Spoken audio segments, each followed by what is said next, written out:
Anyway, here is Ghostwire Tokyo featuring Naidal. Take it away. Hey everybody! I hope you're all doing well. I have quite a treat of a run for you tonight. Joining me, of course, is Nico with the C for some help on the commentary. How's it going, Nico? Hello, brother. I'm doing good. Hi, everyone. Can't wait to get this run started. Yeah. So before we get started, let's talk about the category real quick. We're running any percent Tatari. So Tatari is the hardest difficulty. And any percent obviously means we're just trying to get through main mission as fast as possible. There is also all missions, which involves 42 missions and side quests and fun stuff. Not today. So the main difference between Tatari and all the other difficulties is we do not earn XP in Tatari. We are permanently level 1, which is kind of a pain because the skill points really do help with getting abilities and getting yourself through the run. So we're at that deficit. We will be able to pick up some additional skill points throughout the run. And then the other main difference is pretty much every enemy attack will kill us in 2 shots. So the first hit will take us down to 1 HP. And the second hit will murder us. So we're going to really try hard not to die. I'm going to do my best.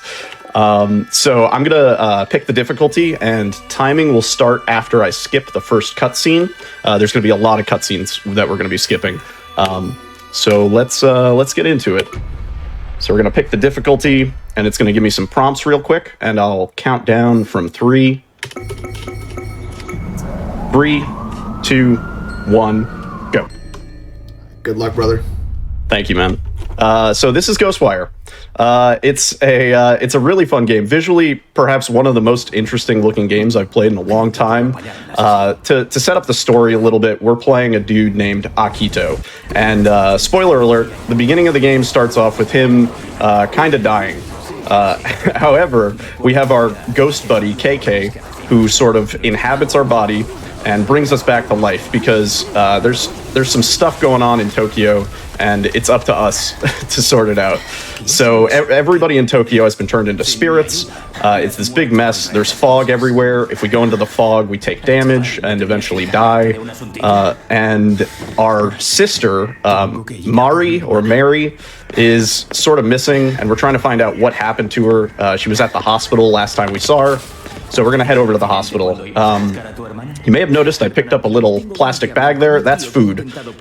As Gauntlet Legends taught us, food is good. So food is our primary heals, and there's a few types of food that will actually give us certain benefits, like attack boost or defense boost, and a few other things like that. So we're gonna pick up basically as much safety food as we need. Anything that's kind of on the way. We're not gonna go super out of our way to get food. And you may notice I'm shooting out of my hands. What is the deal with that? We have some special spirit powers thanks to KK manifesting in our body. Come on. There we go. And thanks to that, we're able to attack with various ethers, essentially. So right now, currently, we only have wind. It's kind of the weakest, but it's very useful for just doing quick DPS. And we can also charge. We're only going to be doing this twice, I think, throughout the whole run, because it's very slow. And as you can see, I'm grabbing a core, which is sort of like the finisher that you can do on enemies. It gives you a little bit of extra ammo, so killing enemies will restore your ether. And it's generally a good way to clear out multiple enemies at once, so you can have multiple cores exposed, and then get all their cores at once. It'll come into play a little bit later. But basically, we're just doing some movement right now. The movement in this game is sort of interesting. It's actually, it feels really good when you get it right. It's kind of a bummer when you don't.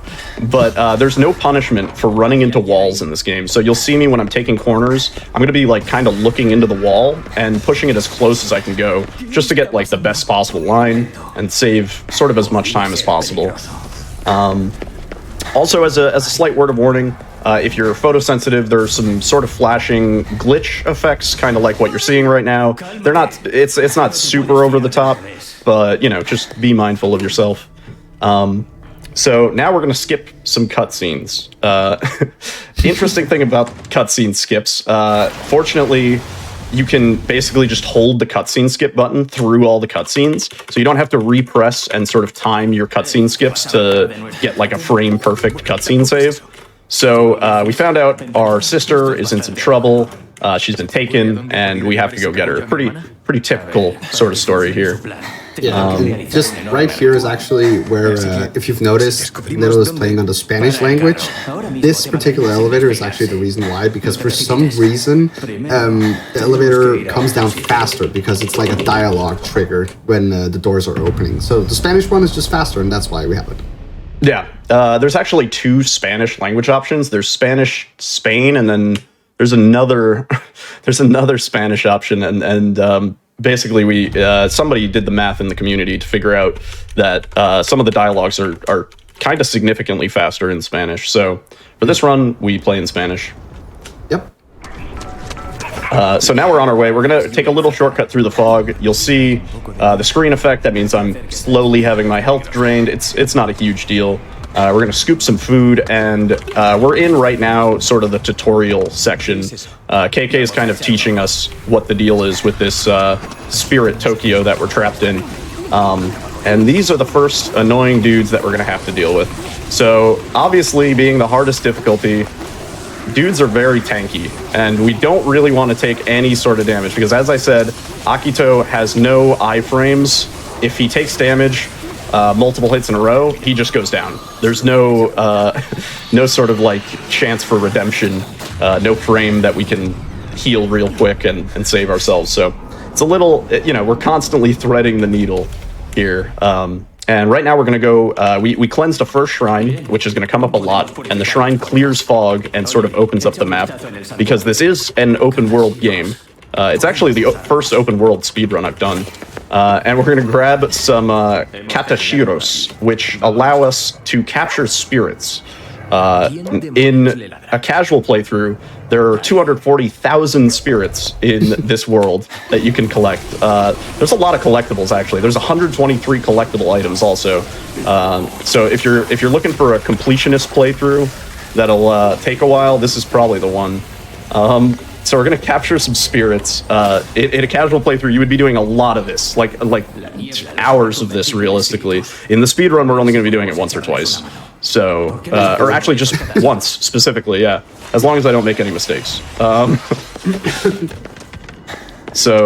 now we're headed to KK's apartment. KK is basically trying to teach us everything that we need to know to be up to date on the spirit world, because KK's been chilling in the spirit world for quite some time. He has friends in the spirit world. They're pals and stuff. So we're going to come to this phone booth, and we're going to talk to Ed, sort of. Kind of. Ed is one of the crew members from KK's crew. There is, I think there are 4 in total. KK, Ed, Rinko, and I forgot the last name. Yeah, I don't know the last one. It's the girl. Yeah, we'll the get girl. her name later. I can't remember her name for the life of me right now. I'm so sorry. But yeah, basically, Ed doesn't talk to people. He just leaves voice messages.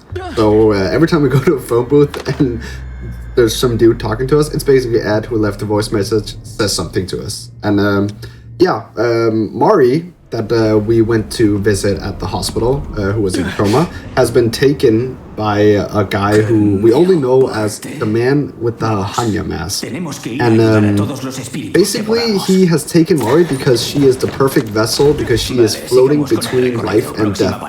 So yeah, that dude wants her for reviving his wife and daughter, if I'm not mistaken. Yeah.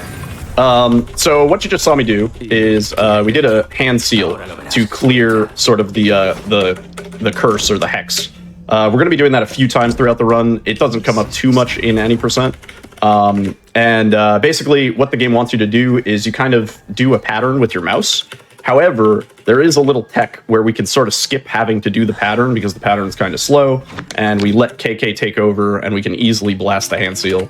And now we're looking at some mandatory key items that the game wants you to look at to get up to date with the story. And we're going to pick up some notes and head on out. We also picked up a bow. That was what was in the case. The bow is going to be very useful in this run because, like I said, enemies are pretty tanky. And for the most part, we're going to be going for headshots on a lot of dudes just to make sure that they're not a problem. So now we're trapped. The people that we've been chasing have set up this barrier around us, and we need to cleanse these stones to get rid of the barrier. And this is sort of the first like alternate reality sort of trippy sequence that you get. There's a few of these, and visually they're like really cool. There's a lot of sort of Inception style. The world is upside down, simulation things, and basically this is the bow tutorial here. He's like shoot a bow, do not move the mouse, and you just wind up and shoot. And we're on our way. The first 10 minutes of this run or so is basically sort of a tutorial where it's very linear. You can't really explore yet. The game won't let you. Everything is covered in fog. But once we get past the first 10 minutes, the whole world opens up. You could theoretically go anywhere. You could do things in all sorts of different orders. So it is very much an open world game, although I'm not going to be making it look like it's an open world game. It's going to look super linear because we are trying to finish the game as fast as possible. But while it is very, very linear in the beginning, and it is like the tutorial area, on this difficulty, it is actually insanely difficult still because, like Little said earlier, everything almost one-shots you. You get hit once, you are at 1 HP, and if you get super unlucky and 2 attacks were flying at you at the same time and you didn't get a perfect block on one of them, then you're actually just dead. Yeah. So this game, it's going to come up later, I'm sure. But this game has a perfect parry sort of block system where if you perfectly block something, you take no damage at all. And pretty much every time we get attacked, I'm going to try and go for the perfect block. It's not the smallest window. It's not like a frame window, but it's not that bad. So we're cleansing some corruption. KK is instructing us on how to chase down this dude that we've been following. And we're kind of heading into the first open world sort of segment. But for the most part, all business as usual. The intro is basically just movement. And you'll also notice me doing animation canceling from time to time. If you see me block after I pick something up or after I cleanse a shrine, it's usually to stop the animation, which also saves a little bit of time. This is a Tengu. It is a, as you can tell, the universe of this game is all based in sort of Japanese creepy mythology and folklore. So all the spirits actually have sort of a significance in the folklore. I know some of them, but the interesting thing about this game is you can actually read the documents like it's a Wikipedia, basically, and there's a lot of stuff that you can learn just from sort of picking up things and interacting with things. Yeah. So now we're free. We have the ability to glide thanks to KK's spirit powers, and we're going to be... I didn't get the map dialogue. Huh. That's very strange. That's genuinely never happened before. Yeah. I hope we're not soft locked? Question mark. It'd be fine. Right? It's gonna let me continue, right? Well, I guess we're gonna find out. Yeah, I mean, you have to cleanse this regardless, so you should be fine. That's really interesting. Okay. So what was supposed to happen there is after he got onto the second part of the rooftops, the map was supposed to forcefully open. And that's basically like a tutorial on the map and like showing you, yo, this is where you need to go to cleanse the Torii gates, which are these that he's doing right now. It didn't open though, but usually we take that because it's a forced one to get some skills because we want to upgrade skills as little as possible because of something you'll see later. But yeah, not sure if you found some new tech or something. We have to look. I'm wondering if maybe if you get far enough, it doesn't trigger properly. Too fast, chat. Yeah, maybe a little too fast. I just hope this doesn't. I hope this triggers the next cutscene. We'll see here in a second. Yeah, I'm crossing fingers. Yeah, so this is a multi-gate shrine. There's 3 gates to clear it out. And we just finished. Hey, the cutscene started. Okay. Okay, nice. Thank whatever RNG god caused us to not have that dialogue. That's so weird. So we're about to get our second ether type. Right now we just have wind shots. We're going to get the next element, which is fire. Fire is easily the strongest one. It's the one we're going to prefer for dumping as much damage as possible in as little time as possible. The only downside to fire, obviously, is we only have 5 shots, and by the end of the run, we'll have a max of 7. But they're kind of, you want to save them for when they're absolutely necessary. Although sometimes they come up in panic situations, and then we find ourselves low on ammo. So ammo conservation is going to be a big theme of this difficulty. It's really not a problem in any of the other difficulties. In this one it is. So I just prayed to a Jizzo statue, which increases our capacity for fire by 1. I'm going to pick up a nether green tea, which gives us an attack boost. And then I'm going to initiate our wonderful Lady D-esque character. This is the theme that ties tonight's games. Let's go. It's a really cool design, honestly. So we're gonna bait her over here. That was a perfect block. We're gonna hit that, and then we're just gonna spam some fire at her and pray that she's nice here. There we go. Not bad. Yeah, really good, dude. Yeah. That is a lot harder than it looks. Because again, he hits you twice, you're dead. Yeah, and she likes to combo off the first hit. So if she gets a successful first hit, she'll go into the second one almost automatically. So now we got water. This is our third and final ether essence. The water shoots out kind of a widespread blast. It's not super useful because it's kind of slow, but we will be using it in a few instances where we have time to charge it up.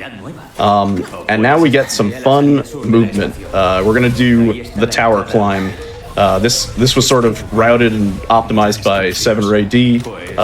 Nico, if you want to take over while I try not to fall off railings. Yeah, for sure. Yeah, so this has a bunch of different optimizations from a bunch of different guys. Trey, or 7RayD, was definitely one of the pioneers of it, trying to find out how we could get up on this tower without having to take a very long elevator. Skips about, I think, 1 minute of just waiting, basically. And yeah, as you're going to see here, he's going to try to glide a lot and climb a lot on different different objects to try to get up to this tango right here. And he does get it. Absolutely amazing. And every time you see him go on a railing here and jump off to the side, that's because the glide mechanic is basically wanting you to be out in the open. So that's why he's trying to jump on top of railing, jump a little bit out, and get the glide going.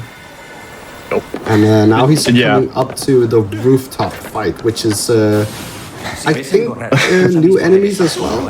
I think the little girl is a new enemy here, if I'm not mistaken. No, I think she's always there. So we're going to try and get core grabs on these guys. I kind of messed up. So we're just going to hide a little bit because this dude's about to blast his way. Yep, there we go. And then we're just going to go for headshots if we can. If my aim doesn't betray me. Yeah, so the nice thing about the floating spirit dudes is they'll actually sort of dive bomb you if you do any sort of damage to them. And so all we need to do is hit them like a couple times. We don't actually need to grab their cores. I just try to do it for speed and swag. And that's the gate. It's actually kind of a hard gate. I've died there before in the past. And now we're gonna pick up a stun talisman and the talismanes, if you will. And these talismans are actually amazing. They help so much. They're actually really useful in this category, especially because they essentially stun enemies, and once stunned, we can go up behind an enemy and insta-kill it. In most cases, some enemies are too beefy, can't be insta-killed, have to have a bunch more damage done to them. And then this is a slightly tricky glide. There we go. Perfect. Good. Yeah, so this whole ascent section, there's it's a really well-designed like sort of section where you go into the tower, you take an elevator, at least one, I think there's maybe 2, and then you take a bunch of escalators, you climb a bit, you hitch a ride with a Tengu. We're like, nah, we're not doing any of that. So we kind of utilize some of the height that we can get to grapple to a Tengu that we're not really supposed to be able to get up to. And now we're grabbing gust beads, which will boost our attack power a little bit. And I'm also going to throw on the Tanuki suit, which serves no purpose, but it looks adorable. It's the reward for finding all of the Tanukis in the game. So we finally found our man. We're going to watch him go into the subway. KK believes that may be where the headquarters are at. We sort of needed to come up to the tower so that way we could get a better scope on our man that we're chasing. And we're gonna try and follow him underground if we can. So you'll notice, just to explain the gliding a little bit, here, for example, I waited a while before I started gliding. The reason is twofold. Your fall speed is faster than your glide speed. You can get lower faster. And the second reason is there's a little stagger animation if we fall from too far, like that, when we're gliding. It's very minor, but in the sake of saving every possible frame, I hate that that little landing animation, and I try to get as close to the ground as I can before ending my glide so I can avoid getting it. So now we're in the Shibuya Underground. This is actually a really expansive sort of area. If you're doing a casual playthrough, you end up coming back here a few times for some side quests and spirits. But we're gonna just breeze on through. We're gonna pick up some KK investigation notes, which is our only source of skill points since we can't level up. And we're gonna try and get as much ammo from any items we see, just to see if we can charge our fire back up to full. Because we're coming up to the first boss, and I kind of want to make sure I have as much ammo as it's going to take to deal with him. But yeah, this section is just about optimizing your glides, sort of taking the right line, hitting all the glides when you go for the jumps. Sometimes the game eats your jumps. It can be a little frustrating. But the movement in this game can feel really good when it's all working out. Oh, for sure. When you get the really, really good glides and you just hit everything perfectly, it feels so satisfying. Absolutely, yeah. So we got some pretty cool effects here. I'm gonna go for the super swag glide here, but I don't know if I'm super swagged out. Let's see. Oh, we got it. Okay, nice. That saves maybe half a second at most. So it's pretty pointless, but it's totally worth, right? I just like gliding into the boss. So this is our first boss. I'm gonna be quiet for a minute. Yeah. So basically, this is Yasuo Toko. He's called, and what Little is gonna do, he's gonna try to bait out a certain attack so he can kind of perma stagger him. So at the moment you're going to see he's going to try to block the attacks. There you go, he's going to do the fire attacks. Try to get him to stagger once again. Not really cooperating too much. Kind of block off the shield that he has, and he'll be getting close to done. His shield, it can be a one-hit from melee. However, it's a bit of a pain to hit the hitbox just right sometimes. And it feels like, especially in this difficulty, he's a little bit more annoying about it. Anyway, that's the boss. He was being nice to you. Yeah, he was being a little rude. So there is an RNG to ammo drops, basically. Sometimes when we break that dude's shield, we get Tanuki suit. We get a fire shot out of it, and that's sort of what we're hoping for, because we're trying to just, every time we hit him with fire, it staggers him out of an attack animation. So optimally, right, and in standard, it's a lot easier to get. You can basically just stagger him the whole fight, and he never even really throws anything at you. But yeah, I took a few hits. It wasn't anything major. I got my perfect parries pretty good. So we're gonna climb back up and out. At this point, we have lost KK. Yes. We can't glide. We are on our own, basically. And KK's been ripped out of us, and we have to find KK, because without him, we're kind of useless in this spirit world. All we have is our bow. In this section, casually, you're supposed to kind of stealth through and go for stealth kills on these dudes. However, that's a little slow, or a lot slow. So we're just gonna run through. Yeah, we're just gonna run through like these dudes aren't even here. But yeah, basically, like you were saying, story-wise, KK has been ripped out of us, and that's actually because Yasuo Toga, the guy that we were fighting before, oh my god, you almost died. I know. He actually was using the dead body of KK, because as you know, KK is a spirit who's inside of us, but his body is being used by the evil people, so he actually didn't want... what's it called? Akito to kill him, because then he can't get his own body ever. That's why he got ripped off. Unlucky you missed the jump, but it's all good. Yeah, so grapples are kind of interesting in this game. Sometimes they don't want to cooperate for some reason. It seems to help if you like look up in sort of a 45-degree angle, but if something's a little bit taller than Akito, occasionally he'll just kind of jump into it and not grapple at all. Yeah. So we're back at KK's house, and here we see sort of KK's trail. He leaves this sort of misty spirit trail, little gnarly, if you ask me. This and I'm sorry. The Tanuki suit is great because it appears in every cutscene. Yeah. The cosmetics are pretty well done. Shoutouts to Tango for ensuring that works right. So we're gonna follow his trail and try to get our powers back. We're coming up on a section where sometimes the enemies participate in the easy fun strat. Other times they're really annoying. Like I said, I'm playing things a little bit safer than I would in maybe a PB attempt, so we're gonna pick up some extra arrows, and I do have some extra food that I wouldn't normally, so should be chilling. Should be good, yeah. Yeah, basically this upcoming part is where KK is has gotten taken over to, and you can see this big Torii gate, and it's actually like a stealth mission usually, where you're trying to like be as quiet as possible, be as stealthy as possible. But we're gonna try to do like the little bit more brawly type, where we just try to run past all the enemies. If that doesn't work out, we probably have to kill about 3 of them. But let's see what kind of RNG you get here. Yeah. Oh, I knew that was gonna happen. So now we just have to headshot these dudes. It's unfortunate because you can't interact with the next objective point until all the aggroed enemies are dead. So we took care of them pretty quick. That wasn't too bad. Yeah. Sometimes I whiff all my shots there, and then it's a nightmare. So we just got a new ability. We can now wire in. That's the ultimate sync between Akito and KK. So we're kind of like perfectly in tune. It slows down time. It does massive damage to enemies, and most importantly, it refills our ammo back to full whenever we do it. So as you can see, we just obliterated all those enemies, no sweat. And I actually did another trick there. It's kind of hard to see, but I did what's called a wire-in cancel, where halfway through the wire-in, I press the wire-in button again, and that drops our wire-in meter, which is in the lower right, down to 0. However, since we then take a bunch of cores from a bunch of enemies, our wire-in is then charged nearly back to full. So it's kind of like a refund on the wire-in, where we instantly get back most of our wire-in ability, and that's a trick you can try in your casual playthrough if you wish. Cheating.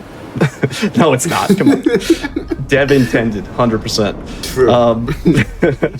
So we cleansed this gate. Now there's that big pillar of light, as you may have noticed, off in the distance. And KK is telling us that is the source of all this. We have to get there in order to figure out what's going on. So we're going to wait for a little bit of dialogue to finish, and then we're going to zip up here. We're going to hit this Tengu. And we picked up a new talisman in KK's apartment, and it is called the... what's it called? It's the brush talisman, right? The bush it has a different name. I just totally forgot what it's called. I call it the bush talisman. It's fine. The bush talisman. Yeah, that's fine. So it basically spawns a bush, and we can hide in it to kind of stay away from enemies and ideally avoid their aggro entirely. We're going to be using it a few times in a few spots. It's really useful in this difficulty, especially because enemies hurt a lot. Okay, all right, we got a little damage boost there, totally intended. No sweat. I was not panicking at all. So this is a fun little movement section. This whole game is full of fun movement section. If you think the gliding looks satisfying, trust me, it is.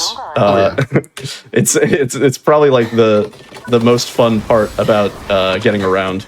You start to feel where you can glide, how far you can glide. We have I think it's like a 3-second glide time, but once you get used to it, you sort of learn exactly what the limit is on how far you can glide, so you can just sort of eyeball it. Yeah, exactly. You can also like extend it a little bit if you do like a melee attack at the end of it. For some reason, Agito just goes a little bit further when you do that. Not sure why. Yeah. So we took a cheeky little route there. I don't think that's really the way the devs intended you to go. and we're gonna get to this building. There's really like a whole thing that the game wants us to do where we go around there and then we have to climb up, and it's this.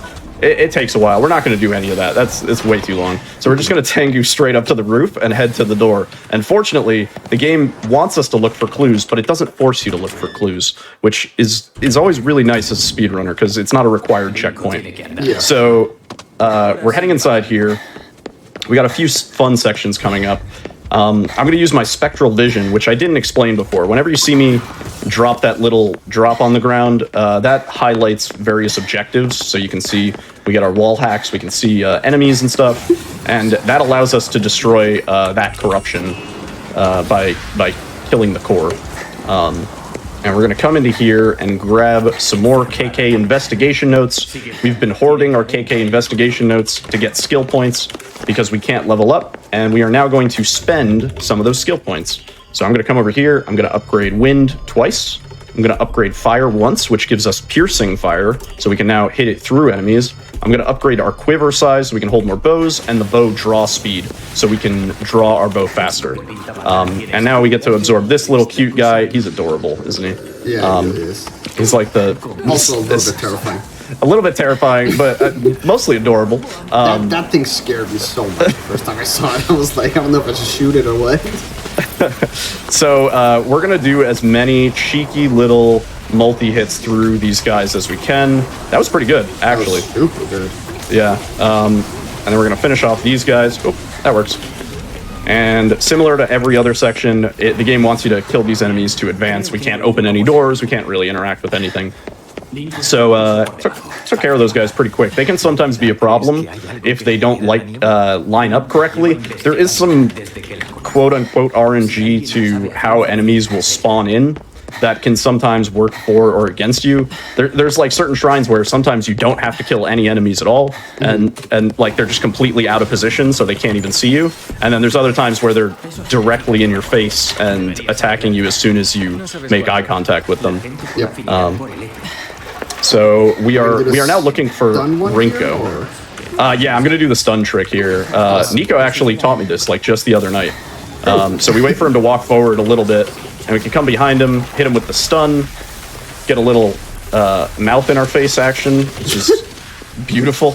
And we're gonna come through here.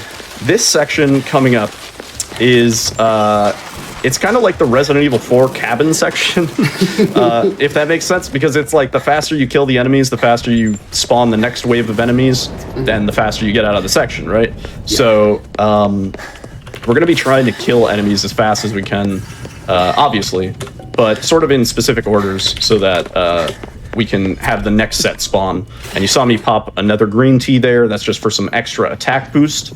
And here we go. This is the part I'm most nervous about, honestly. Nah, you got this. Yeah, this is basically like a cabin section, like you were saying, and the spawns are set, but how the enemies behave are definitely not set, because they want to go over, and basically you're doing like a tower defense kind of thing here. Rinko is in the back, and she's trying to do some hacker man stuff, and basically we're trying to protect her for as long as possible.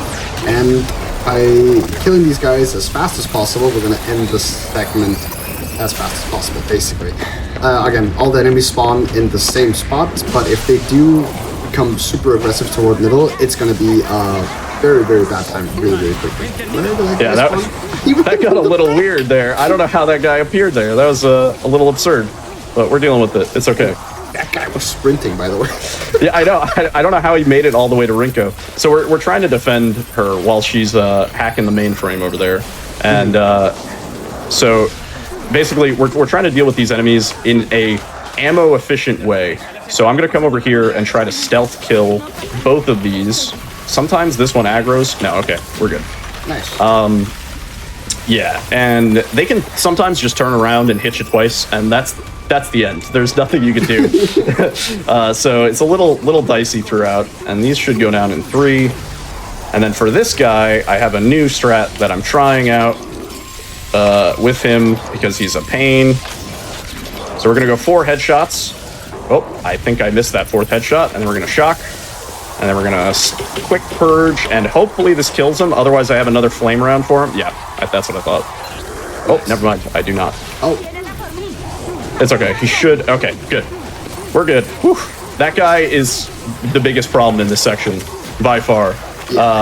His hammer swing has like a huge hitbox. You can be kind of nowhere near it, and it can destroy your day. Anyway, that's the Rinko defense section. I'm really glad I didn't die there. Yeah, that was actually pretty clean. Other than the one dude who got away and made it all the way to Rinko, that was actually about as fast as you can kill those dudes. Yep. So now we get to go back outside. And all the while I've been trying to reload our ammo, just sort of like any object I see that's not totally out of the way, I'll break it. However, we are getting to another Jizzo statue, so we'll be able to get full fire here no matter what, which is useful. There aren't that many Jizzo statues on the route, so it's hard to balance not going too far out of the way while trying to get things that help you out for later. So we're gonna do that. Pray to the Jizzo statue. Bless. There's a dog there. I want to pet you so bad. And we're gonna head over here for one of two shopping trips. We're gonna head into this convenience store, talk to this adorable cat. There are cats, dogs, and raccoons in this game, and you can talk to all of them. Yep. And you can feed the dogs, and you can pet the dogs, and you can pet the cats. But you cannot feed the cats, and I am very upset by that. It's because you would own them then, and that's not cool, you know? Yeah, I know, right? Yeah. Then they would just follow me around. And yeah, exactly. We army of cats. Yeah. So once again, we are barriered off. We're being messed with, and we have to break these stones again. Okay, safe. That Lady D can sometimes ruin my day. I call them Lady Ds, understandably, perhaps. She was coming for you today. Yeah. That was super close. Hey, and we landed all our shots. So there is a slightly faster way you can do that, but it's kind of risky, and you sort of just YOLO a arrow shot into the distance.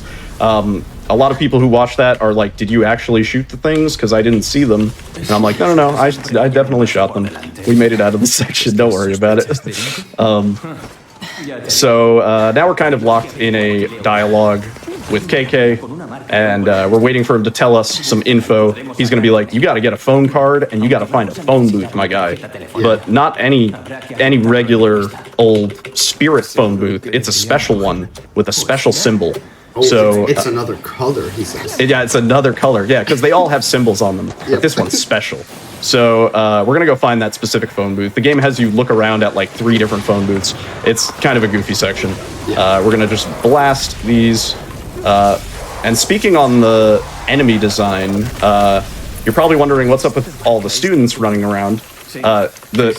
The meaning of them in sort of the Japanese folklore of it is they are built on the anxieties and fears of students. So you have boys and you have girls, and they're running around, and they're angry at you because they're trapped spirits due to the anxiety of being in school, which is kind of understandable. I can sympathize with that. For sure. So we're gonna come to this lady. It's the first time we've seen her.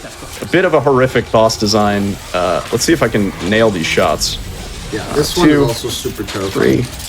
Has like a special attack where it like pulls out. I think it like does spiky hair attack is what I call it, where like all the hair just goes everywhere. He was kind of doing it on the last part, and if she does that, it can just destroy you, like even on easier difficulties. So anyway, I hope y'all are comfy, because we're going to be looking at the map for a good minute. There's only like 2 times that this happens, but the game has a thing, and you cannot turn it off, unfortunately. Every time you open the map, it shows you all of the new points of interest you've unlocked, which, you know, in a casual playthrough, that's actually really kind of useful. I mean, maybe for the first playthrough, but for, like, you know, the 80th playthrough, it starts to get a little tiresome. I know where all the side quests are. I know what I'm supposed to be doing. It'd be nice if we could toggle that off. But no, we have to look at all of the icons on the map when we open the map. So that's why we're going to really try and minimize any sort of map opening. And keep in mind, in order to get to the skill tab, we have to open the map because there is no specific skill button. It's just you open the map and then you tab over to the skill menu. So basically, unless we absolutely need to fast travel, and fast traveling is absolutely faster than running, we will avoid opening the map. Yeah, it's a bit of a pain, but it is a good little hydration break or, you know, stretch break if you're doing runs. So now that we fast traveled all the way down here, we're going to head straight back up to the gate that we were just at. We just needed to get that key that KK was telling us about. Him and Rinko used to do dead drops when they were detectives, and that's the locker that they used. So we head over there, get the key. That was a nice Tengu grapple. And now we're on our way to discover some stuff about Rinko, because Rinko, according to KK, has some intel that's going to help us find Mary and, more importantly, save all of Tokyo from this spirit world fate. So we're just going to glide over here. I'm going to try and land on objects so I can get some extra glides just to make things a little smoother. I don't think I've mentioned this. Gliding is faster than sprinting. So in all cases where we can, we're going to be trying to glide instead of sprint. That probably was something I should have mentioned earlier on, although you've probably figured it out by now anyway. So we just picked up some more KK investigation notes. That means we can put some more skill points into our wind. So now we have the fastest firing rate for wind, which is really nice for finishing off bosses. I'm going to come over here. I got that, surprisingly. And we're going to enter this house full of cats. And we get to see what happened to Rinko exactly, because we're trying to unravel that mystery. Yeah. So basically, KK has been saying a little bit that he thought it was odd that you got trapped twice, and he says something is up with Rinko, and then we find out here that Rinko has actually been, well, killed and taken over by one of the other bad guys, as we call them. And yeah, this upcoming section is actually one of the coolest sections in my opinion. Yeah, visually, this section, like, you know, if this wasn't a run, I could just stand around and sort of like look at the scenery for a while. This game has like some cyberpunk influence to it with like the visual sort of graphical glitches and stuff like that. Like I said at the beginning, it's one of the most impressive looking games I think I've seen in a long time, perhaps ever. Keep in mind, I do have all the settings like way turned down just so we can maximize frame rate, because it can be a little hardware intensive. So trust me, the game looks much better if you're running it with normal settings. You know, I strongly recommend everybody check this game out. It's gone on sale a few times already, and it's quite a fun casual playthrough, and it's also a really good speed run, which needs more runners, honestly. Absolutely. It kind of had like a very unfortunate release timing. It was like a little bit after Elden Ring. I think it was like maybe a month after or something like that. It was like, yeah, the month after, like 3 weeks after or something like that. But, and everyone was there playing Elden Ring because, you know, yeah, Elden Ring big hype. Open world. I mean, I can't blame them, but no. It's like it sort of went under the radar. I would say it wasn't as advertised as maybe it could have been. No. We have a cat there. Always got to look at the cat. Of course. Yeah. So this whole visual segment is sort of us going into Rinko's mind, sort of. We're seeing her feelings in a way. Visually, it's really kind of insane. But it's feeling very Umbrella, guys. Yeah, Umbrella. The tie-in to Resident Evil continues. True. So we're gonna come over here and hand seal Rinko to free the evil from her spirit. So I'm gonna do this. It's a nice little pentagram shape. And all good, totally saved. GG, everybody lives. Yeah, she's fine now, right? She's totally fine, dude. Totally. Yeah, definitely not that. Definitely not. So, we're still trying to get some more intel from Rinko, and we all the while we're using our spectral vision to sort of like see these visions of where past spirits have been and stuff. We can see their residual energy. So there's a lot of cool like exploration stuff if you play this game casually. Use your spectral vision to help find some of those 123 collectibles and 25 tanukis, and, you know, 240,000 spirits, right? So, yeah, it's very good that this massive open world game gave us that tool. So I'm going to tank you up here. We have 2 shrines that we have to clear before we are on our way to the next boss. I'm going to try and get these guys the easy way. Ooh, if they want to cooperate. Good. 2, 3, 4. Good. All right. Yeah, those guys are.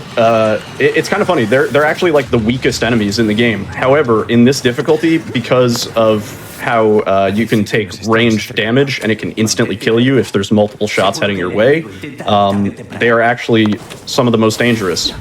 This is a little skip to get past the fog and put us at the back of the shrine.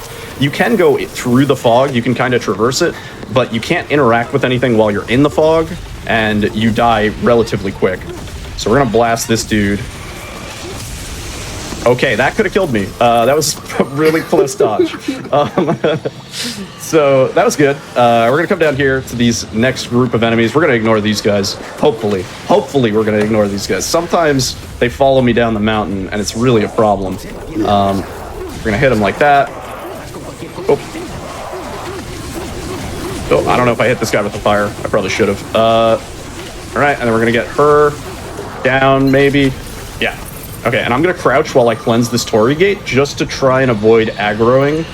As I said, if you're aggroed with anything, you can't really interact with. You can't interact with Torii gates. You can't interact with like doors and stuff. So being aggroed from an enemy that we don't have to kill is very, very bad in this difficulty. And now we're climbing up the mountain, heading to our next boss, which Mote, yeah. And I'm sorry for my pronunciation on any of these Japanese terms. Yeah, probably butchering all of them. Probably totally butchering it, but we're trying, man. Yeah. So we're gonna head up this mountain and get as close to this door as possible, so that when we come out of the cutscene, we're right by it. The way cutscenes work is kind of there's 2 different ways that they handle your position in cutscenes. Sometimes at the end of a cutscene, it puts you in a set spot. Other times, it leaves you in whatever spot you were at when you triggered the cutscene. So for the most part, in any of those secondary instances, we're going to try and get as close to the next objective before the cutscene starts. So that way, you know, we can basically just mash F to get to the next part. And now we're heading on down. Yeah, so far this is actually going decent. But this boss has a bit of RNG and can be a bit troll in her positioning. It does, however, so this boss is kind of gimmicky in terms of like it's a 3-phase boss and you just have to get behind the giant cap you're going to see in a second and basically draw out the core. One caveat to this is that on Tatari, you actually have a way to do this faster because the boss is just a lot more aggressive, so you can actually stagger her a little bit easier. And as you just saw, KK got pulled out of us, so we're actually just playing as Akito now. We're gonna let Little do his thing here. Yeah, so our goal here is to stun her and then pull her tails out. She has 3 tails, and there's these explosives sort of littered around the arena, and we can use those. Oh, she's gonna be weird here, isn't she? Hang on, we gotta get her to come back here. Yeah, so she can be a little. Oh, wait. I thought we died. We did not die. That was close. Oh, hang on. No. That. Oh, dear. Oh, my goodness. Oh, saved, dude. I thought that was going to be our first death. Oh, man. I was really worried about that. So as you guys saw, the mantle thing was kind of messing with him there because he didn't want to mantle that red thing. He just wanted to hit it. But Akito had other things in mind. Okay, now we have to be careful here. Yeah, she kind of stuns you when she hits. Oh, I missed that. That's bad. Hang on. Backup. Backup plan. All right. Easy peasy. Everybody, just relax, calm down. According to plan, guys. Chat, this was totally intentional. Don't worry. Like I said, gimmick fight. Yeah, that could have gone a little bit better. I also fat fingered my escape key there real quick. Yeah, that could have gone a little bit better. Her positions are kind of random. Sometimes she runs off in a random direction, and it causes us problems. That's kind of what happened with that second one. She ran to the left when really she's supposed to walk past those vending machines, sort of towards the right side. I don't think there's anything we can really like. She's not, it's not positional based on where you are. It's sort of whatever AI she picked for that day. So now that we're through with that, oh man, I'm sweating. That was spooky. It's okay. We are a bunch of Torii gates now. Yeah. Now we have to go cleanse a bunch of Torii gates. Basically, we get an objective that's behind a bunch of fog. So this is a section where all the game wants you to do is cleanse a bunch of Torii gates to unveil the next objective location, so we can get some next things done. I should mention, and I think it's been established by now in the story, we are trying to find a way to traverse the fog to get to that giant beam of light that we saw earlier, because there's a big wall of fog between us and that giant ring of light, and we can't get through it with Torii gates because there's no Torii gates along the way. It's basically the whole distance is just fogged up. So we're trying to get a vehicle or some means of transportation to get us through the fog, and that's what we're sort of setting up.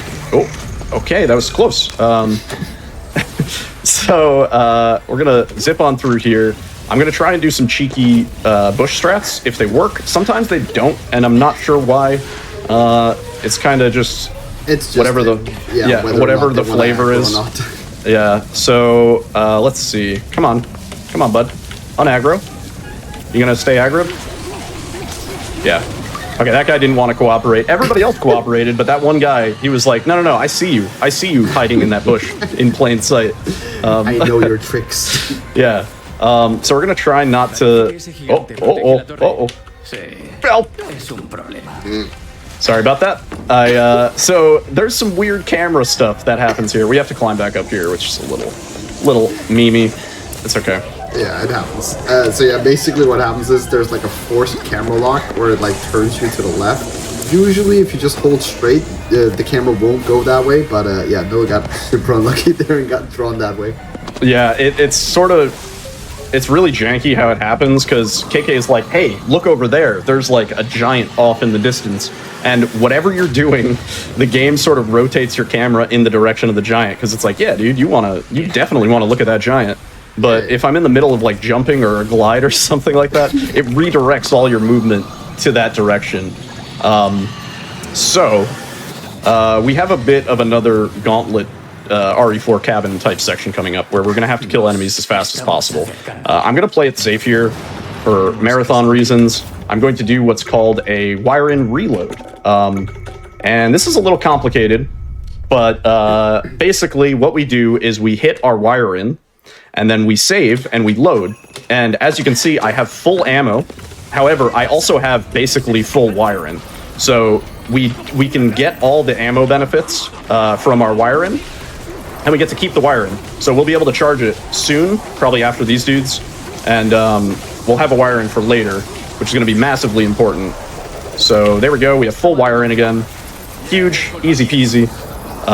These guys can sometimes be a bit of a problem. I'm gonna try to make it not so. Looks good so far at the very least. As you can see, guys, on the bottom right side with the orange bar that's like a half circle to a circle, that's where the wire-in bar is. So that's what he's trying to refer to. He's saying, yeah. A little unlucky here with the ammo, but you're good. Yeah, it's a little starved for ammo in certain sections. We're going to do a quick purge on her, and then we're going to throw a bush down incorrectly. I meant to stun her, but I accidentally threw a bush. It's okay. And then we're going to do another quick purge, and this should obliterate her. Yep. Okay, all good. Super close, but you clutched it. Nice. And we get a little extra bush there. This might pose a problem later. I'm hoping it doesn't. We're supposed to have 2 bushes for a strat later. However, I've gotten it to work with 1 before, so it should be okay. he says tentatively. You got this. Yeah. Surely So- the one bush strat will work. Yeah. So KK has told us a little secret about these headquarters that they have. They have this little underground base in a garage, and that's where they used to. I don't remember exactly what they did, but Rinko was using it as sort of like a little base of operations for their investigations and stuff. KK used to be a cop before he was turned spirit. So he's a I forgot what they call him. They call him like a watchdog or a guard dog, watchdog. basically. Yeah. So we're gonna glide down here. That's a little swag glide. I don't even think it saves time. It just looks cool. Yeah, and we're basically gonna head to this secret back base where we might be able to find something that can help us out with this fog traversal issue that we are having. And the ammo right now is looking pretty good. This is a section where it's like we want to make sure we're always topped up, because it's very easy to end up in a situation where you're fighting off enemies and you absolutely run out of ammo. And it's you know, there's backups. There's always backups, but the backups are not clean. So yeah, we're really trying to avoid those as best as possible. So what we found down there, we barely saw it, is a motorcycle. But it's not just any motorcycle. It's a super spirit motorcycle equipped with a special force field, which is currently not working, that will allow us to traverse the fog. It's basically a fog force field, a fog field, if you will. And so we have to gather a few items to get this to work. So KK is kind of instructing us where we're supposed to go. He's telling us we need to get a better view of the lay of the land so we can decide how we're going to handle this. This is our second and final shopping trip. We're going to talk to our cat friend. Hi, bud. And we're going to grab some extra arrows just for this next section. Arrows won't really be a huge issue after this, because we're going to get a bunch of free ones. But for this section, it can certainly be a problem if you have no arrows. So 4 shots to the face to kill these, but I like to do 3 and then a fire, just because it's a lot harder to miss with the fire. There's another one down at the next sort of gate, like down there, but we luckily avoided aggroing her. That's very rare for me. Usually I aggro her. And then we're going to come over here. So there's 3 gates that we have to cleanse for the shrine, and that'll allow us to proceed to the next area. So 3 arrows to the face, and then we blast her with the fire. I think those take 2 arrows on easy, don't they? Yeah, they do. I usually do like bush strats for most of them, or stun strats. Oh, really? Yeah, because that you can makes literally sense. just fire them once, and then they'll fall down, stun, and then you quick purge them. Yeah. They do have that little stun after the first headshot where they fall to the ground, and you can kind of get a free shot off on them. It's a little hard to hit their heads because their hair is like waving all over the place. Very true. So we cleanse the gates, and we're heading up to the big roof to get a better view. Yeah, we need to use some more binoculars, guys. Yeah, binoculars. The Knowledge. So, yeah. I don't know if you guys have noticed, but KK has repeated his dialogue about 4 times now. Every time he starts talking, he just finished it, finally. Every time he starts talking, we would interrupt him with either a Tori gate cleansing or starting to attack an enemy, which interrupts the dialogue. So, yeah, fortunately, he was, I feel kind of bad for him. I mean, he talks a lot, but, you know, it's a little rude to interrupt him with things. It'd also be very weird if he didn't talk at all. Can you imagine? Yeah, it also, yeah, that would be absurd. So we picked up our last KK notes, and we're just going to use these to upgrade our arrow capacity to max. Very simple. It gives us 20 arrows at max, which is only really a thing for one section, and it won't really come up for the rest of the run. So we're basically set. We're at the point of, you know, we're locked and loaded, ready to go. Whatever the game has to throw at us. I'm going to try to get a cheeky Tengu grapple here into the fog, and then we're going to get another one right here, down here, because obviously Tengu grappling is faster than just movement, because you get sort of pulled directly to the Tengu. And some nice glides here. I'm surprised I got those. Very clean. Thank you. Thank you, dude. So we saw a car, and we saw a purple gate. And KK was like, "That's it. That's what we need." So we're that car. need that car. So we head over to the car and we're trying to find a turbine wheel. Unfortunately, the turbine wheel is missing, and the car has some sort of like underworld trap that teleports us to this Legend of Zelda style shooting gallery section. So we're gonna pop a attack boost just because it seems to help a little bit with these guys, and then we are going to begin shooting in what is basically just a shooting gallery section. We can die here. It's extremely unfortunate if we do. I'm gonna try my darndest to make sure it doesn't happen. A lot of this is just down to like timing and leading your shots. You sort of learn the attack patterns of the enemies because they will start to attack you the closer they get to KK. Oh, I wanted to get that headshot so bad. Super close. Ooh, all right. So yeah, as you can see, they're throwing like chairs and like orbs and various school supplies, and I don't know. I think these throw scythes at you, but it's not any sort of scythe I've ever seen. It looks super weird. I'm not sure. I almost wish that you could show it off, but yeah. Yeah. Ooh. There it is. So I don't want to get hit by that. I was a little worried about that. All right. And we have these two explosives. I'm going to wait a little bit, and then I'm going to bust this one to try and hit both the girl and the ghost. Nope. I hit the ghost and not the girl. Cool. That was close. So, yeah, they do give you infinite arrows here, so there's no risk of running out of arrows. The only risk in Tatari is obviously taking a few random hits and instantly dying. KK has a like health percent thing here, but it doesn't really matter. I doubt anyone has ever let KK die in this section because it takes a really, really long time. Don't say that. Yeah, right? Yeah, I'm going to be the first. Someone in chat feels real bad. No, I guarantee you. It's the easiest thing in the world. Oh, you almost forgot.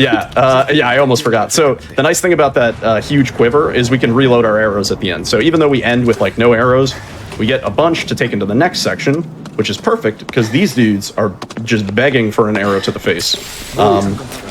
So we escaped the trap. We're gonna blast these dudes, and there's a phone call from Rinko, and we are going to answer it in just a moment. Oh my! Why are you behind here now? That's crazy. There you go. Yeah, there's actually another dude like behind and up the stairs, and sometimes he aggroes. It's a bit of a meme. Fortunately, we're getting pretty lucky. Cool, good talk. Thanks for calling. Somebody called to tell me about my car's extended warranty or something. I don't know, man. I don't even have a car. Not yet. So we're heading up here. There's sometimes a death parade coming down. Yep, it's always there. Yeah, it's a really cool feature of this game that we don't see in any of the categories. But down there is a death parade, and it's a sort of or I think it's specifically called a demon parade. But they refer to it. Yeah, they refer to it. Since I've seen it. Yeah, they refer to it as a death parade, and it's pretty cool because you get to fight a bunch of enemies in a cool little like arena and stuff. Casually, it's fun. In the speedrun, we avoid them like the plague because they like basically suck you into the underworld, and you have to do like a 10-minute fight. Casually fun, but you know, not for us. Speaking of the underworld, we are now in the underworld. We went through that purple gate that we saw, and we're in this like super corrupted little separate world, and we're looking for fragrant underworld oil, which fortunately KK was like, oh yeah, it's definitely 100%. It's in the purple. It's in the purple gate. You go to the purple gate, you're gonna find fragrant underworld oil. Yeah, he just knows. So, yeah. So we're hoping that we don't get aggroed here, but it could happen. Rage. Oh, so lucky. Oh my goodness. Okay, we're good. Didn't see. I know, yeah. So we throw down the bush to avoid... There's like 4 big spooky hair ladies there, and they can all come in and aggro you and absolutely ruin your day. Oh, even if just one of them come in there, yeah, they will just murder you. It's pretty much over, yeah. So now we're just going to DPS this lady down. Oh, it's pretty straightforward as long as she doesn't kill me. There we go. Optimal not to die. Oh, wait, she's still alive. Hang on. I thought we had her. Oh, That was weird. I could have sworn she was doing her death animation, but I jumped the gun a little bit. It's all good. We're fine. like 7 more shots. It's fine. Please. Yeah. Yeah, usually she goes down in like 8 fire shots plus 2 wind, somewhere about there. But that took like a ton more wind than I know. I think maybe one of my shots just whiffed or something. It looked good. I think you were just super unlucky or something. Yeah. Sometimes, or I've been trying to figure out a way to jump on Lady D's head so we can glide to the straight to the exit. I don't think it's possible. I'd really like for it to be possible. So if somebody can find that way, just hit me up. And now's a good time to make sure you're hydrated because we're going to be looking at some icons for a minute. Get your beverages in. Yeah. I know you got that water bottle on your desk, chat. Make sure you're drinking it. Your water bottle is so huge, by the way. You got to get the 1 liter. You gotta stay hydrated, man. It's important. So yeah, at this point, we've unlocked every single shrine on the map. If you were doing a completionist sort of thing and you wanted to do all the shrines and everything, you at this point in the story, in the main quest, you have everything you need to go through and do every single shrine, every single side quest. So we obviously we have to fast travel back. That's why we pulled up the map. So we're back to this shrine, back where we started, and we're gonna head back to the Shibuya Underground because KK has informed us that Rinko's friend has a car that he's really into modifying, and somehow it's going to have the turbine wheel, which we will need to traverse the spirit world. I'm not 100% sure whose connection knows what, but the thing that we need is in this mall. Trust me. There's a big boy here. He's very threatening and imposing, but he doesn't really aggro most of the time. I say worried. Watch out now. Yeah. So we're gonna come over here. All right, we're good. If he aggroes you, you can't interact with this car. You have to kill him. It's really brutal because those guys have insane amounts of health in this difficulty. So fortunately, we get the thing from this souped-up car that we need, and we are going to do the fastest fast travel that has ever fasted on the fast planet. Look at that. We fast traveled like 10 feet back, then turned around, exited the subway, and now we are going to once again fast travel up here. I think I spawned in a wall, which is kind of funny. Sometimes this fast travel, I think because I do it too fast, fails to load the game world. Oh, we didn't fall through the earth. Fantastic. Good. Yeah, so I've actually had it on PB pace where we fall entirely through the game world and we have to fast travel back to the location that we were just at because otherwise we're just infinitely falling down. I don't know what's up with that. I've always assumed it's because I fast travel before the map has time to load, something with frame rate or whatever. You're just too fast, basically. Yeah, just too fast, yeah. So we're basically at the point of no return. This is where we leave the main world map and we are off into the sort of final section. The game warns you here, if you haven't completed certain side quests, you won't have a chance to do them.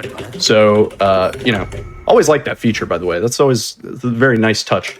So we have our super souped up motorcycle with the ability to traverse the fog. This is one of the coolest cutscenes. It's a shame I'm going to be skipping it, but basically KK and Akito ride on that sweet looking ride through the fog until we're ambushed by a dude who destroys the bike, damages it.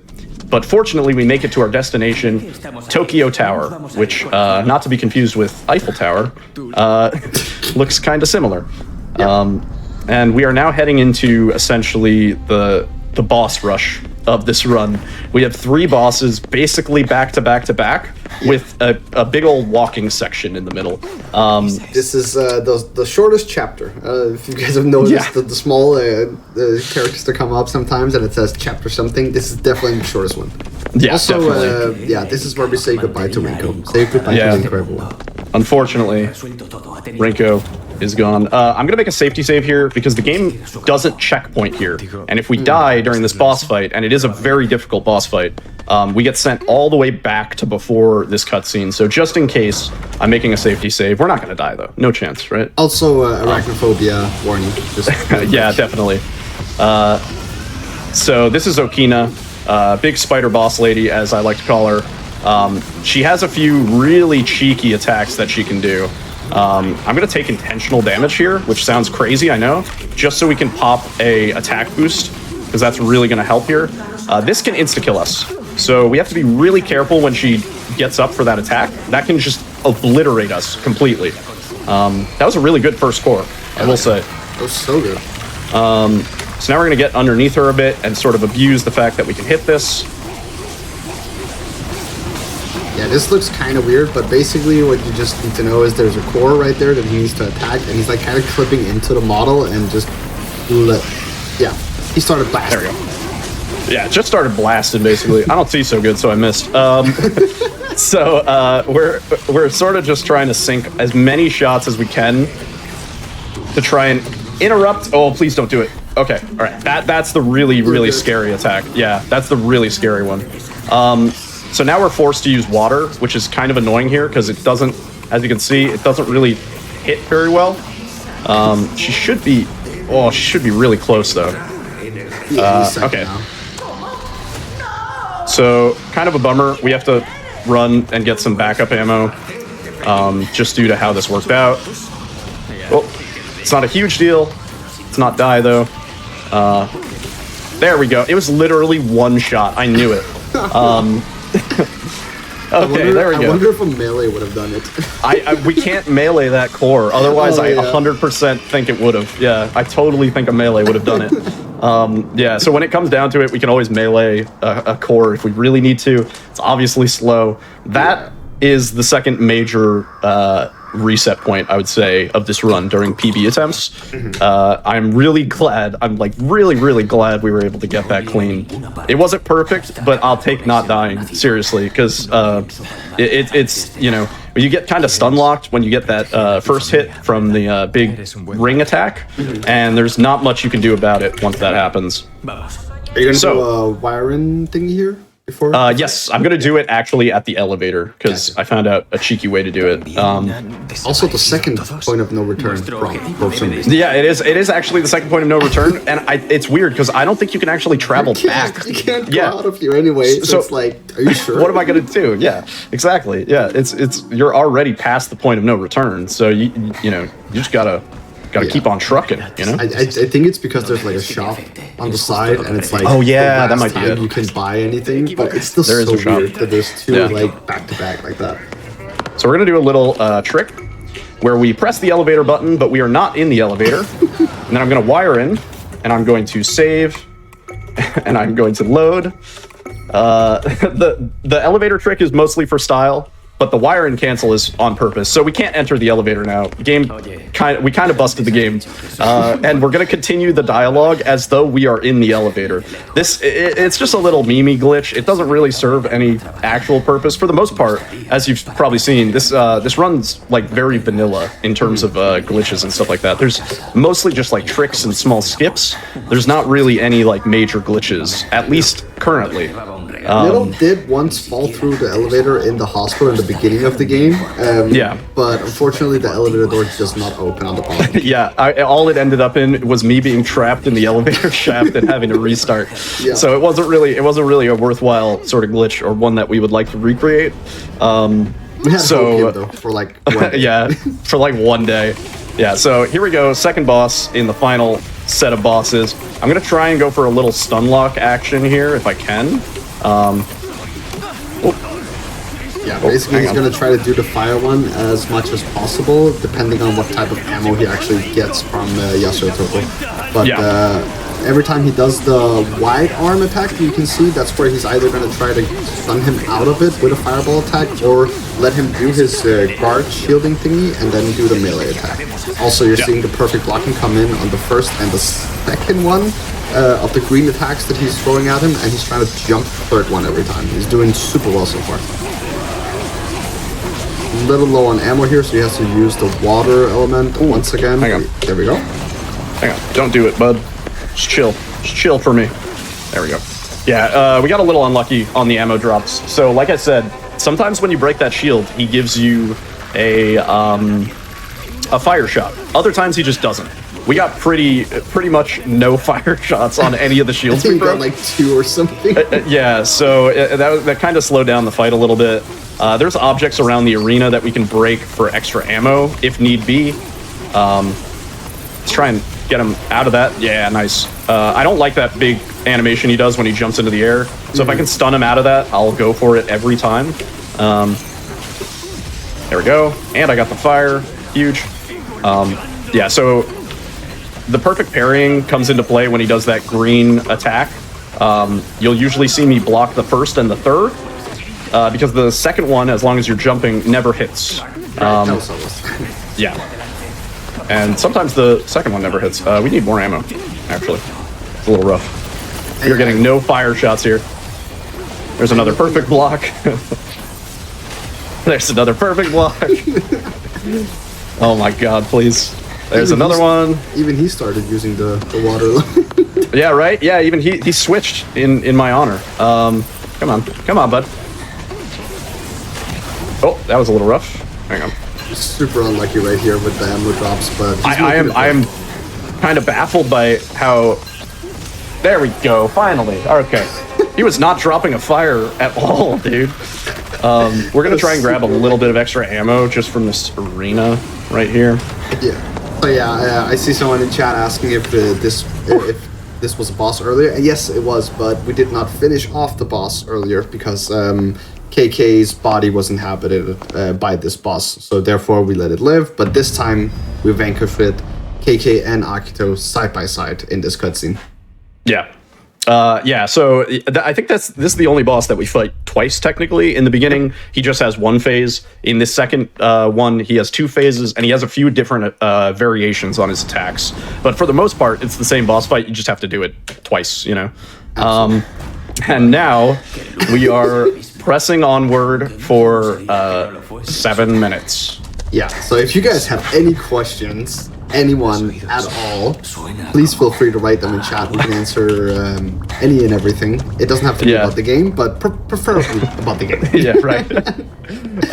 Yeah, so basically, this is a big exposition dump. The game is laying a lot of story stuff onto us. I won't go into too much detail because I want everybody to play this game if you have not yet. It's a really good game, and I think it deserves more attention. But yeah, we're getting a lot of information about what happened with our sister, what happened with our parents, and this whole final section sort of like, I want to say it's like kind of a feel bad sort of section because it is a psychological bummer in a lot of ways what their what your sister went through and sort of how everything unfolded, but that's sort of what makes it good. It's bittersweet. It's sort of beautiful. We do have some questions coming in actually, Niddle. So, oh yeah, let's do it. Someone asks, can you ever gain experience on Tatari? No, you cannot. You'll notice every time we kill an enemy, it's funny that they even put that, but it says +0, which is like the biggest insult. It's like, I know, dude, I'm not gaining any levels. Like, please chill. So yeah, we're level 1 for the entirety of the run. Our only skill points are through KK investigation notes. Yeah. Someone else asks, can you pet and or feed the raccoons? You can. No, I don't think you can pet or feed the raccoons. No, unfortunately. Yeah, but they are pretty funny. They have some cool dialogue. Like a lot of the raccoons have that sort of like they're written as if they have like a Brooklyn accent, like they're kind of cheeky and hey, what are you doing? You know, like it's pretty good. Yeah, I would recommend this game casually. Find all the Tanukis. It's worth it for the Tanuki suit. It's also just worth it for the cheeky dialogue that the Tanukis have when you find them. Yeah. For sure. Someone asks, what is your favorite Pokemon? What is my favorite Pokemon? It's a weird one. I would say Zigzagoon, but in the shiny form. The shiny Alolan form, I think. It's the one that's like pink and light blue. That is like one of the coolest looking color schemes for a shiny Pokemon I think ever. I'm so basic. Mine is Bulbasaur. I'm sorry. Well, dude, Bulbasaur's a classic. Can't go wrong. I know. I love Bulbasaur. So cute. How are you both doing today? Also, what is your favorite part of the speedrun specifically? What is your least favorite aspect of the game? I'm doing fantastic. How you doing, Nico? I'm doing great, man. So honored Awesome. to be on the show and be here with you. Yeah, yeah, dude, this is excellent. This run's actually going way better than I would have thought. So least favorite part, probably this. This whole walking section is a bit slow. If you're on PB pace this whole time, you're like nail biting because you're like, oh man, are we gonna get to the last split and actually still have this time save? If you're not on PB pace, this is sort of like a walk of shame where you're like, well, I'm finishing the run anyway, but I know this isn't gonna PB, no chance. Favorite part of the run, probably the tower climb, I would say. Just the movement there, when you get it right, is so smooth. There's a few extra glides that I actually didn't get when I was doing the section today. You can really like optimize the heck out of that, where pretty much every jump leads into a glide, and you're barely sprinting at all. So, yeah, I'd say I like that section a lot. I think my favorite aspect of the game is the dialogue between Akito and KK. There's a particular one, the first time where you actually jump off a building and you don't die from the fall damage. KK goes like, even though I'm dead, it's still scary. Like, no one likes to fall. Yeah, KK doesn't like heights, so the first time you jump off a building, and there is no fall damage in the spirit world. So the first time you jump off a building, KK is like, oh, even though I know I'm dead and that's not going to hurt me, it still freaks me out. Yeah. And that's a good section. Someone asked, is it only on Steam? I don't think so. I'm pretty sure it's also on Epic Games and stuff like that. Yeah, I'm not actually 100% sure. I did see that there was a sale, I think, on Steam for this, and I think it was like 15 or 25% off or something like that. Yeah. And I would say at like a, even at a full price point, I would say this game has a lot of content. It's worth playing, but especially at a price like that, it's like kind of a bargain because it's this big, elaborate open world game. It's set in a universe that we don't really see too much of. This sort of Japanese folklore angle is something that I think we could I want to see more games exploring this because the yokai and the spirit, there's so much like built-in lore to this sort of like legend stuff that they put into this game that it's kind of like it's easy to see how you could design an enemy based around that, right? But it's also still really creative and stuff. So yeah, I couldn't gush about this game enough, really.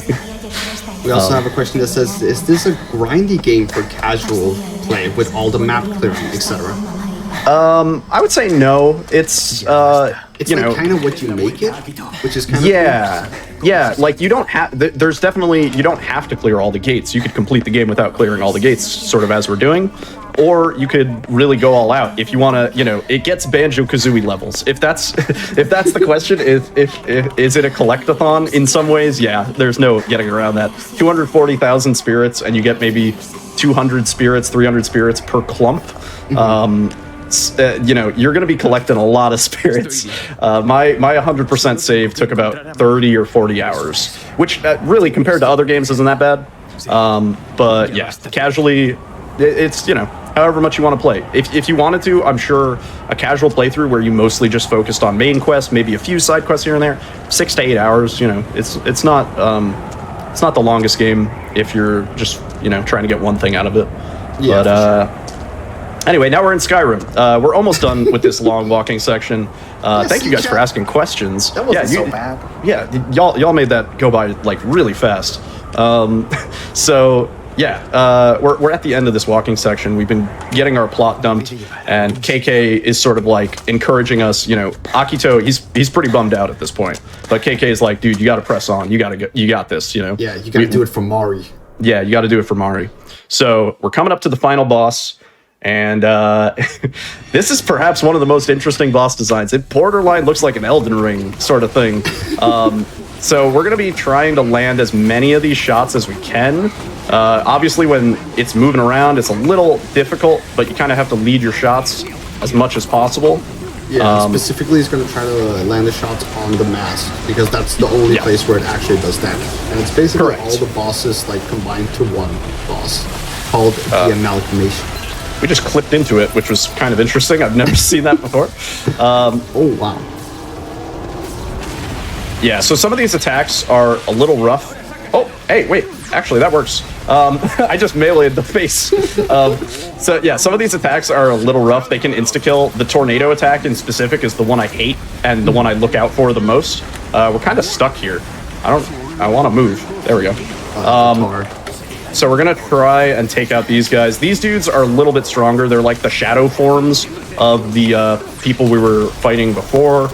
That was a good core pull there. Very nice. And we're just going to DPS this guy down.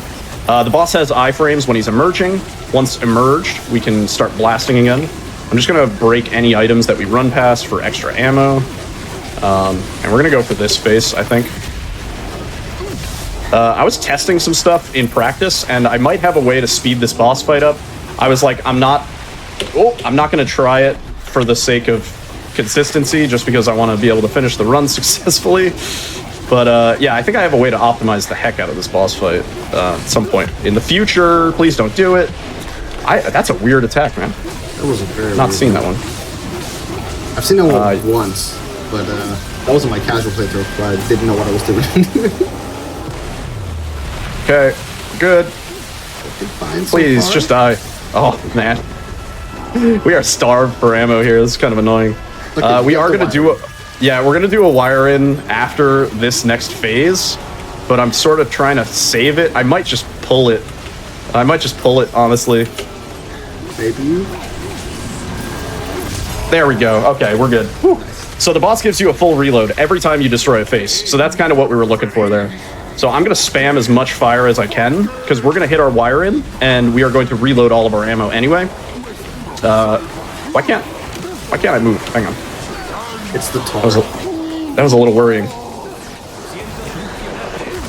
Wait, no, that wasn't the tar. That was weird. Yeah, no, I was just like stuck there for a second. It was kind of odd. So now we have full ammo, and we have one face left, and I've actually already damaged it quite a bit, so this shouldn't be too bad. Time will come up when I skip the final cutscene. I'll let you guys know. And just a word of warning, this next cutscene always stutters a little bit on OBS. I think it's just due to the volumetric fog effects. They look beautiful, but they burn my graphics card a little bit. Yeah. So just a word of warning, do not adjust your device. It will go away on its own shortly. But yeah, that's the final boss. We are nearly done here. Deathless run, by the way. Deathless, I know, dude. I can't actually believe that we pulled that off. Yeah, so we're just going to look at the ground here. Sorry for any frame drops. The game wants you to walk here. There's like a 30-second walking section. You don't actually have to walk. I found out you can just stand and stare at the ground, which is perfect, because otherwise my frame rate takes a huge nosedive. Yeah, so this is where you do the victory lap, when you know you got a PB. Yeah, exactly. Pop off. The subs come in. So when I skip this next cutscene, that'll be timed. So probably about, it's going to be 3, 2, 1, time. Nice. And GG, that was, brother. Thank you, dude. That was Ghostwire, any % Tatari difficulty. I was so nervous going into this, but it actually went amazingly well. I'm going to see what our in-game time was. 124.34. So minus a minute, that's 123.34. That's like 30 seconds away from my PB. That's really, really good. That's so good. That's really, really good. Thank you, everybody, for hanging out. Thank you, Ecdysis, for letting me showcase this run. I've been trying to reinforce it. I'm trying to sell you guys this run because it doesn't really have too many active runners. It has maybe like 4 active runners, I want to say. The game was kind of overshadowed a little bit by Elden Ring, perhaps. If you see this game on sale, if you thought the run looked interesting, anything like that, feel free to get into it. There's a Discord for the speed run. You can always follow me on Twitch. I stream pretty much every day. You can ask me any questions you want. I'm always entertaining questions. But yeah, that's the run. Thank you, Nico, for joining me. Nico, you got any final words, man? Oh, thanks for having me, man. And yeah, shout outs to the Ghostwire community. Shout outs to the mods. Shout outs to Ecdysis for having us. We appreciate it, man. Yeah, thank you so much, man. As well, Niall, if anyone wanted to find you on Twitch, where can they find you? You can find me at twitch.tv/Nyiddle. It's spelled exactly how it is on the screen. I'm going to say down there on the left, right? I'm not sure where it is. It's somewhere. But yeah, if you guys want to follow me, it would be very much appreciated. I hope to see you down there. Take care of yourselves. All right. We're going to be going on to the next game. Thank you both very much. And while we set that up, we're going to be going to a quick break. It's time to stand up, touch your toes, not die of blood clots. That's always a good thing. Really quick before we do that, though, as I mentioned, that Games Done Quick Highlights is a channel that features highlights of our GDQ Hotfix shows. Use the !highlights command to learn more about these highlights. I'll be right back.